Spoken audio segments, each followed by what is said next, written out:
Ela será aberta e lida em Gênesis, capítulo de número 3.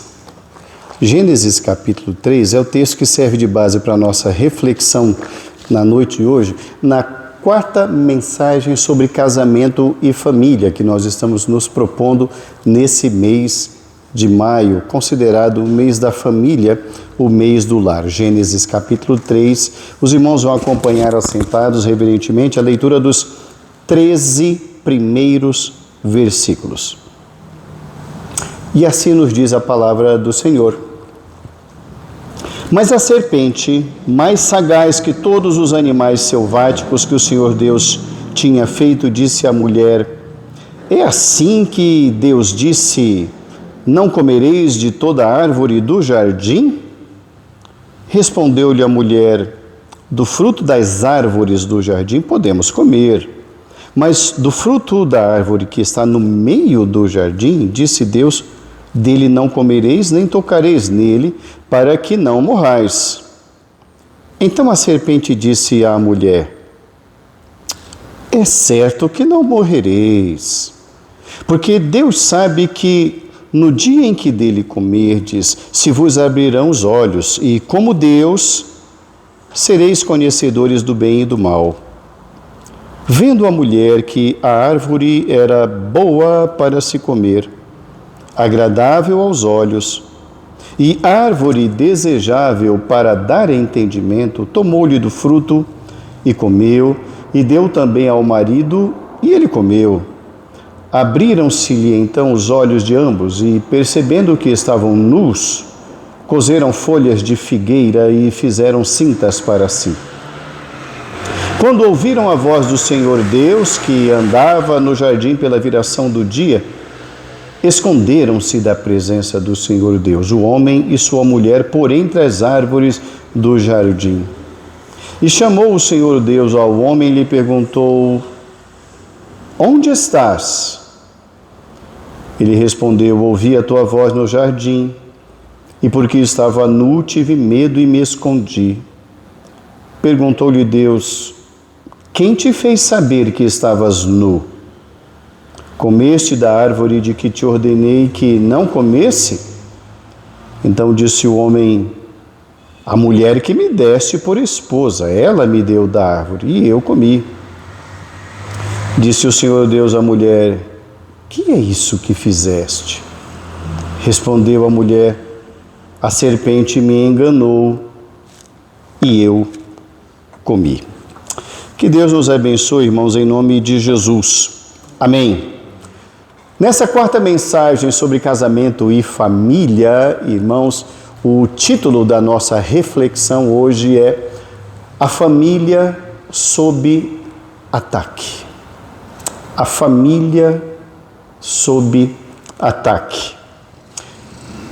No primeiro sermão do mês, nós falamos sobre Gênesis capítulo 2, verso 24, os irmãos vão de se recordar. Por isso deixa o homem pai e mãe e se une à sua esposa e ambos serão uma só carne. Pois bem, irmãos, o cenário do capítulo 2, descrito por Moisés, é um cenário romântico, lindo, maravilhoso, não é? De novidade, aventura, de descobertas, de procriação, de vida a dois, de projetos. O capítulo 2, ele é assim um convite mesmo, desafiador. Mas eis que a vida não termina no capítulo 2. Eis que vem o capítulo 3, e o capítulo 3, irmãos, nos dá esse contexto. É um contexto da queda. É um contexto onde a família é atingida. É um contexto que nos informa, irmãos, de que maneira se iniciou o conflito dentro do lar. Por isso, o título da nossa reflexão hoje, Família sob ataque. O que nós veremos na noite de hoje? Nós veremos, irmãos, que a família que foi instituída e criada por Deus, desde o seu início, ela tem sofrido ataques. Então nós vamos ver a origem da desordem familiar. Depois nós veremos os efeitos do pecado no lar. E em terceiro lugar nós vamos ver a esperança da graça de Deus para a vida da família. Primeira análise da mensagem de hoje, a primeira lição que nós podemos tirar dentro desse texto. O pecado, ele tem início na distorção da palavra de Deus. Por que a família vive sob ataque ou por que o primeiro lar sofreu esse ataque do inimigo? Porque o pecado começou com a distorção da palavra de Deus. Volte o seu olhar para o texto que está escrito no verso de número 1. O animal selvático, a serpente mais sagaz que todos os animais selváticos que o Senhor Deus tinha feito, disse à mulher: é assim que Deus disse, não comereis de toda árvore do jardim? Eu quero chamar a sua atenção porque uma das estratégias que o inimigo mais usa é, primeiro, distorcer a palavra de Deus e segundo, ele tenta fazer parecer ser palavra de Deus. Na verdade, nós vamos nos recordar que Deus disse assim: de todas as árvores vocês podem comer, do fruto de todas as árvores, mas do fruto da árvore do conhecimento do bem e do mal, não. Então, Deus deu uma firmeza, Deus deu uma certeza, mas o inimigo não começa o diálogo dele com uma afirmação, ele começa com uma dúvida. Ele é mestre em plantar dúvida na nossa mente. O verso 1 diz: foi assim que Deus disse, não coma nada? É isso mesmo? Então observe como ele chega, irmãos, e ele já vai balançando a roseira. Ele já chega e vai abalando, ele já chega e vai plantando uma semente de dúvida no lar. Ele é mestre nessas coisas. O que a gente observa aqui, irmãos, é que ele diz: foi assim mesmo que Deus disse? Essa semente de dúvida, irmãos, ela é parte estratégica da ação do inimigo. E por que ele faz isso? Porque ele quer sim colocar em dúvida no nosso coração, no nosso olhar, a palavra dita por Deus, a orientação falada pelo Senhor. Depois ele vai dizer, depois que Eva responde: não é assim, ele falou isso. Ele retruca dizendo: é certo que você não vai morrer. Isso é conversa dele. Aí ele vem com as afirmações dele. Então, a primeira coisa que ele faz, ele coloca em dúvida a palavra de Deus. Depois, ele se estabelece como verdade. Ele diz: eu garanto, é certo que não morrereis. A família está sob ataque toda vez em que, no meio da família, a palavra de Deus é colocada em dúvida. Todas as vezes em que a palavra de Deus for colocada em dúvida dentro do lar, entenda isso. Não importa quem esteja falando, é uma ação demoníaca. É uma estratégia que é usada desde o Éden para abalar primeiro a nossa confiança na palavra de Deus. A decadência da família ou o ataque que a família sofre, irmãos, começa quando a autoridade da palavra de Deus passa a ser questionada. Quando todas as coisas que se referem a Deus passam a ser relativizadas. Quando tudo aquilo que é valor cristão passa a ser questionado. Tudo o que coloca em choque ou entra em confronto direto com aquilo que Deus estabeleceu ou é a orientação da palavra de Deus deve ser detectado como uma ameaça do inimigo para destruir a paz do lar. A família está sob ataque quando dentro do lar a palavra do Senhor está sendo colocada em dúvida. Depois que ele balança a roseira, depois que ele abala o ouvido e o entendimento da mulher, nos diz o texto bíblico que a Eva, ela passa a olhar de uma forma diferente para aquilo que Deus disse: não se aproxime. Ela passa a ter um olhar diferenciado para aquilo que Deus disse: não coma. Depois da conversa do inimigo, ela começa então a olhar para a árvore. E a percepção dela já muda, nos diz o texto. Ela começa a valorizar mais os desejos, nos diz o texto que ela percebe que é desejável. Então, aquela confiança da palavra foi abalada e ela passa então a se guiar pelo desejo. E depois então que ela olha para o fruto, para a possibilidade então de autonomia, porque ele disse, você vai ser igual a Deus. E ela fala, opa, isso é novo, isso bom, isso bom.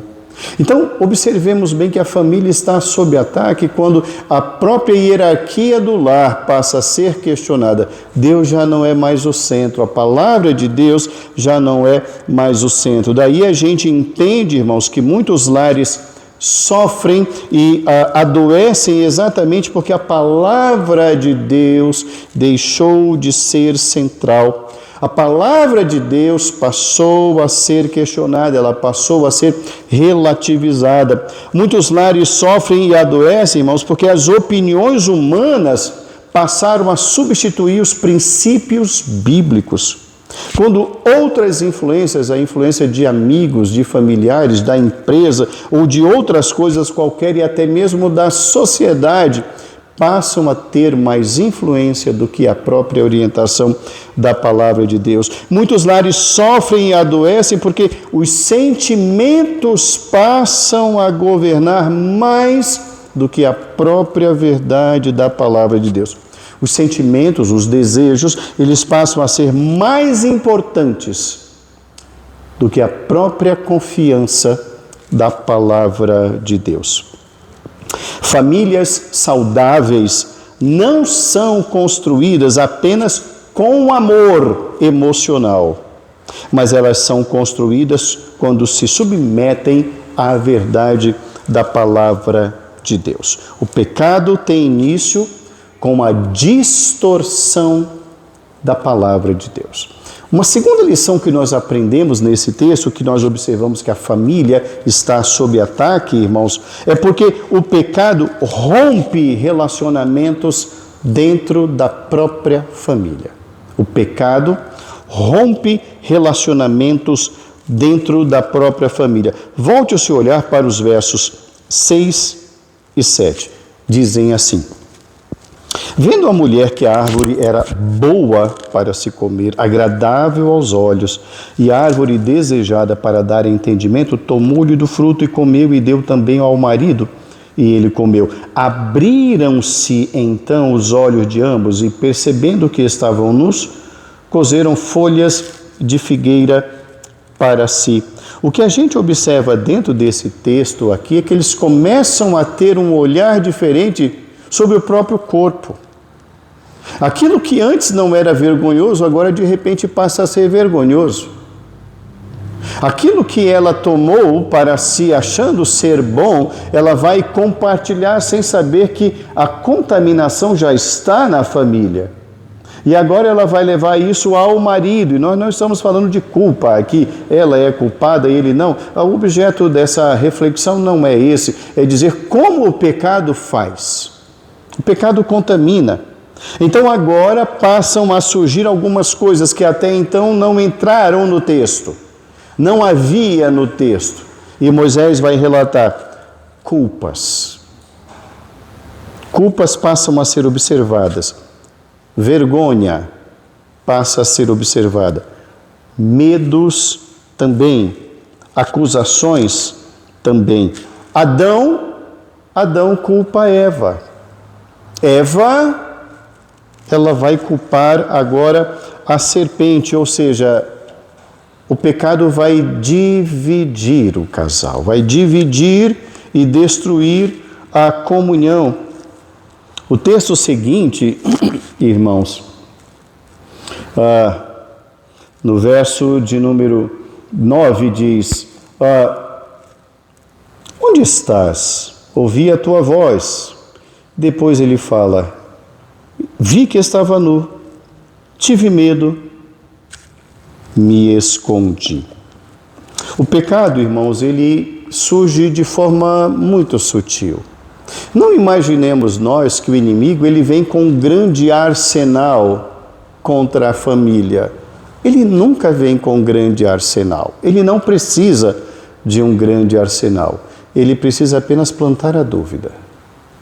Quando ele planta a dúvida, o resto se faz naturalmente. Então não pensemos nós que ele vai parar na frente da nossa casa com um disco voador, com luzes, megafone chamando e testando. Não, ele é sutil. Vem nas palavras, vem nas sugestões de Deus não quer que você seja como ele. Você é forte, você é grande, você é poderoso. Olha bem para você, veja bem a sua força, olha a sua habilidade. É assim que ele vem. E aí nós começamos a achar que podemos viver, sim, sem Deus, sem a palavra dele, relativizando todas as coisas, porque afinal de contas, como disse o diabo, é certo que não morrereis. E a gente passa a acreditar mais nessas outras coisas, sem perceber que é uma arma do inimigo que nós estamos escolhendo e acolhendo, nós estamos abrigando.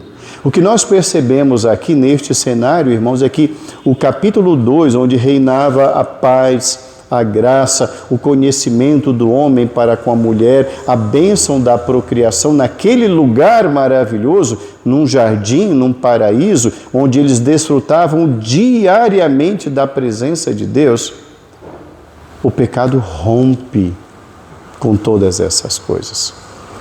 O pecado divide, o pecado passa a olhar o outro como o culpado.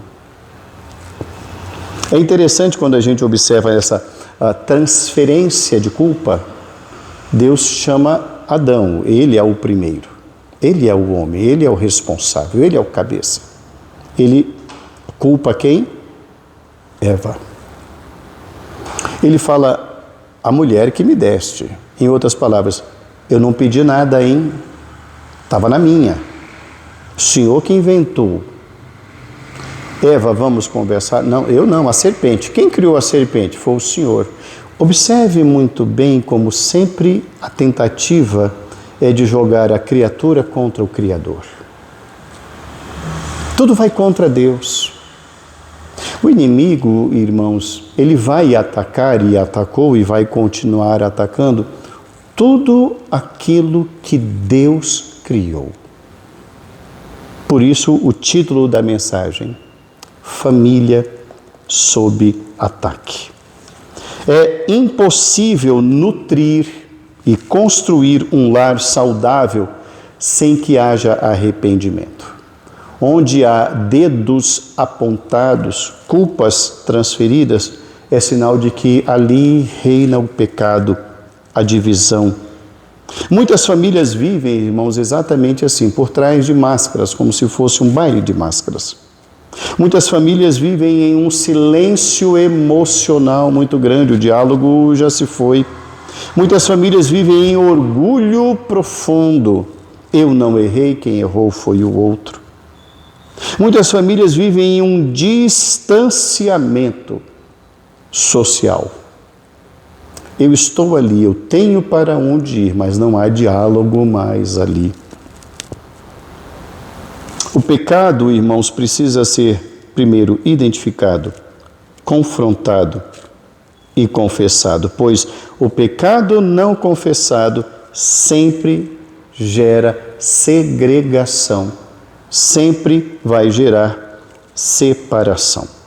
Uma terceira lição que nós aprendemos nesse texto, irmãos, família sob ataque. Nós observamos nesse texto que quem procura a família para resolver a ferida que está ali é Deus. Deus é quem procura a família caída. Volte o seu olhar para os versos 8 e 9. Os versos 8 e 9 dizem: quando ouviram a voz do Senhor, que andavam no jardim pela viração do dia, esconderam-se da presença do Senhor o Deus. O homem e sua mulher, por entre as árvores do jardim, e clamou e chamou o Senhor Deus ao homem e lhe perguntou: onde estás? A pergunta é dada por Deus, é feita por Deus, e a pergunta é: cadê você? Onde você está? Você não está mais aqui no nosso lugar de sempre, do café no final da tarde, do pão de queijo no fim da tarde, às margens do rio. Onde está você? Por que você não está aqui? Você está faltando ao nosso encontro? É claro, irmãos, que quem escreveu isso foi Moisés, e aqui é uma figura de linguagem como se Deus fosse pego de surpresa. Não, Deus não é pego de surpresa. É uma forma de Deus dizer, eu sei que você não está aqui. Parece título de filme, né? Eu sei o que você fez no verão passado. Eu sei que você não está aqui. Então, onde está você? Eu quero que você se veja. É hora de você se enxergar, porque eu sei que você não está. É uma pergunta, irmãos, que rompe um silêncio que foi estabelecido pelo medo, e vai denotar que algo de errado está ocorrendo no paraíso, e isso precisa ser identificado e restabelecido. É Deus quem vai em busca da família. É Deus quem toma iniciativa de perguntar, é Deus quem quer restaurar, porque só Ele quem pode fazê-lo. Deus não abandona imediatamente um lar em falta. Ele vai visitar. Ele quer o diálogo, Ele quer um momento de sentar, de conversar e estabelecer as coisas, porque isso denota o cuidado dEle. Ele não criou e abandonou, Ele criou e cuida, visita e fala. Demonstra a preocupação do Criador, a sua responsabilidade, e por outro lado Ele responsabiliza. Você me deve uma resposta. Onde você está? É uma pergunta que não pode ser calada no final daquela tarde. A primeira iniciativa restauradora sempre parte de Deus, nunca parte do homem. O homem cria caso, o homem cria problema, a mulher também. Mas quem tem a palavra de restauração e a oportuniza é um só, que é Deus. Isso revela a graça dele, o cuidado dele, o amor dele, que ele deseja oportunizar. Ele precisa que haja uma aproximação, uma resolução. Ele deseja a cura de algo que não está bom. A hora é de restauração. O tema da conversa daquele dia seria esse. O que está pegando? Vamos sentar e vamos conversar. O homem foge. A mulher transfere culpa. Deus busca a família. A família está sob ataque. E quem a defende é Deus. É Deus quem ampara. Toda restauração familiar, irmãos, começa quando Deus entra novamente no centro do lar. Todo ataque precisa, sim, da centralidade da voz de Deus. Sem essa centralidade, a família continuará sob ataque e não haverá quem a defenda, enquanto não houver a oportunização pela palavra de Deus. Talvez existam, irmãos, e é normal que haja, casamentos frios, distantes, relacionamentos quebrados e, como disse o Senhor, filhos contra pais e pais contra filhos, filhos distantes. É comum que haja também dores antigas, feridas não curadas, não cicatrizadas, feridas abertas, lágrimas que o outro não vê sendo derramadas. Mas Deus continua visitando a família e perguntando: onde estás? Deus continua oportunizando e buscando a família. É necessário que haja um posicionamento, volta de um diálogo, porque a pergunta do Senhor permanece: onde estás? Uma quarta e última lição, irmãos, que nós podemos retirar desse texto, sem esgotá-lo naturalmente: a família sob ataque, irmãos, revela que a esperança da família está na promessa de um Redentor. A esperança da família está na promessa de um Redentor.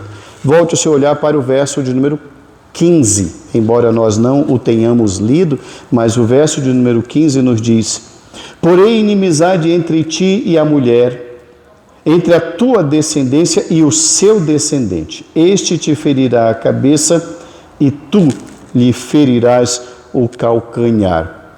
É essa aqui, irmãos, a anunciação de Jesus. Esse descendente que ele está se referindo aqui é o Verbo de Deus, é Jesus. A restauração contra todo o pecado reside em Jesus Cristo. A família precisa entender, irmãos, que ela precisa de um resgatador, que ela precisa de um redentor, e quem vai prover é um só, o Criador dessa família. Mesmo em meio ao juízo, Deus anuncia esperança. Mesmo em meio ao caos, a palavra de Deus inspira esperança. A promessa da descendência está apontando para Jesus. Observe muito bem que Deus não está dizendo para o homem: você é o responsável, você é a solução. Ele não está dizendo para a mulher: você é a responsável, você é a solução. Ou aguardem as coisas melhorarem ad eternum. Sabe lá Deus quando? A palavra do Senhor não é essa. A palavra do Senhor para a família é: a família precisa do resgatador, do redentor, chamado Jesus. A Bíblia inteira vai contar a história da redenção de famílias pecadoras que foram salvas, resgatadas e transformadas e passaram a desfrutar da comunhão com Deus por meio da ação desse Salvador chamado Jesus. O que nós observamos aqui nessa palavra de Deus para a família, irmãos, é que a graça de Deus, o chamado da bênção de Deus, precede, vem antes de todo e qualquer mérito humano. A graça precede, vem antes da ação de qualquer mérito humano. A salvação da família não nasce na capacidade dos seus integrantes. A salvação da família nasce na iniciativa soberana de Deus. A plena restauração reside unicamente na ação redentora de Jesus. A família precisa dessa ação plena de Deus. Os nossos filhos precisam dessa ação da plenitude do Senhor Jesus Cristo. O lar está sob ataque. E repito, esses ataques são sutis. São leves, mas profundos. Podem ser imperceptíveis, mas são danosos, tremendamente danosos. Concluindo a nossa reflexão na noite de hoje, irmãos, todas as famílias enfrentam os efeitos da queda. Todas foram afligidas. Todas sofrem e todas precisam se voltar para Deus. O Evangelho, e somente o Evangelho de Cristo, irmãos, é quem vai oferecer e pode oferecer e tem autoridade para oferecer reconciliação, perdão, diálogo, restauração, esperança e redenção plena em Cristo. Somente o Senhor tem esse poder. Todas as famílias estão sob ataque, a sociedade está sob ataque, a igreja está sob ataque porque a igreja é formada por famílias. Famílias fortes, igreja forte. Famílias fracas, igrejas fracas. Precisamos sim do Senhor na centralidade do nosso lar. Famílias, elas não são destruídas apenas por conflitos externos ou internos. Elas são destruídas, irmãos, pela presença do pecado. E só podem ser resgatadas, restauradas, pela ação graciosa do Senhor. Nossas famílias precisam de Deus. Nossos filhos precisam de Deus. Os maridos, as esposas precisam de Deus. A família tem estado sob ataques pesados, sutis, desde o Éden, como estamos vendo na noite de hoje. Precisamos, irmãos, nos escudar na centralidade da palavra de Deus. É preciso que haja tempo para isso e qualidade de tempo. É preciso que os televisores sejam desligados. É preciso que os celulares sejam desligados. É preciso que essa palavra seja aberta.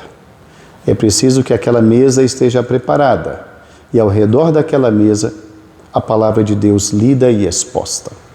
É necessário que as famílias voltem a orar. É necessário que as famílias acreditem no poder da oração. É necessário que as famílias creiam na palavra de Deus. É necessário que as famílias coloquem em xeque toda e qualquer ideia de soberania de que podemos todas as coisas. Não, nós não podemos todas as coisas.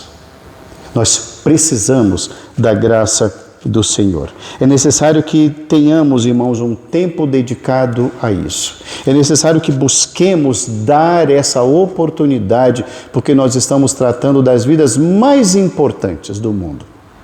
A vida da esposa é a vida mais importante do mundo. A vida do marido é a vida mais importante do mundo. A vida dos filhos, a vida dos pais. São as pessoas às quais amamos. Nós não estamos tratando de pessoas estranhas. Estamos tratando das pessoas com quem nós firmamos aliança diante de Deus. A família está sob ataque. Precisamos do escudo da palavra de Deus no nosso lar. Que esse escudo nos proteja. Que esse escudo esteja dentro do nosso lar e que ele seja usado. Não adianta apenas estar. Se ele estiver escanteado, se ele estiver escondido, se ele estiver deixado de lado, é necessário ser resgatada a palavra de Deus na centralidade do lar. Que Deus abençoe os nossos lares. Que Deus abençoe as famílias da nossa igreja, grande, rica e poderosamente, em nome de Jesus. Amém.